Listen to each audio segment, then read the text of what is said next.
Hello, good morning. So, ang kakausapin ko naman ngayon ay ang aking kapwa parents. Tara, usap tayo. So, gusto kong i-share sa inyo yung verse na galing sa Proverbs o Kawikaan sa Tagalog. Ito ay ang Kawikaan 29 verse 15. Sabi dito, ang pagpalo sa bata upang siya ay ituwid ay makapagtuturo sa kanya ng karunungan. Ngunit kung pababayaan lang siya, makakapagbigay siya ng kahihiyan sa kanyang magulang.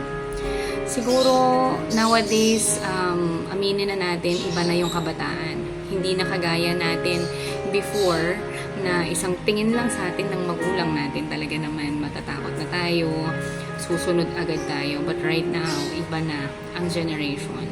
So, this is one of the biblical way na ituturo ko sa inyo kung paano disiplinahin yung mga anak natin. So, hindi bawal ang pagpalo. Nasa Bible ito, yung palo lang na alam nila, marirealize nila na mali sila. Even as parents, mga adults na tayo. Pero yung minsan, yung struggles na binibigay sa atin, galing sa Panginoon, is yung way ng pagpalo sa atin ng Lord na teka muna, sumusobra na tayo, kailangan na natin ng disiplina. So, kailangan natin ihinto whatever we are doing and refresh. Kailangan lang natin na ganun din ang gawin natin sa anak natin.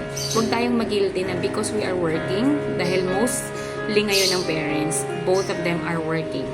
And yun yung reason kaya minsan less yung time natin sa kids kasi we need to work for them. Dahil bukod sa nagbabago ng generation, pamahal na rin ang pamahal ng bilihin harder for them. And the children need to understand that. Kapag dinidisiplina natin sila na palo na pagalitan, just make sure lang na we also talk to them. Bakit sila napapagalitan? Bakit sila napalo? Or at saan yung kanilang pagkakamali? They need to understand that.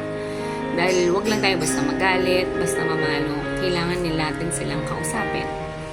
And also, bakit natin sila kailangan kausapin? Sabi sa Kawikaan 22 verse 6, ituro sa mga bata ang daan na dapat niyang lakaran at hanggang sa paglaki niya, di niya ito malilimutan. So, this is a biblical way on how we teach and guide our children as parents. Hindi madali ang maging magulang. At sa generation na ito, ibang klase na ang kabataan. So, for us, parents like me, wag nating kalilimutan to pray for our children, teach them biblically, at higit sa lahat, yung i-guide natin sila sa guidance gamit ang katuruan galing sa salita ng Diyos. Maraming salamat. Don't forget to read your Bible to know more about Jesus. Thank you.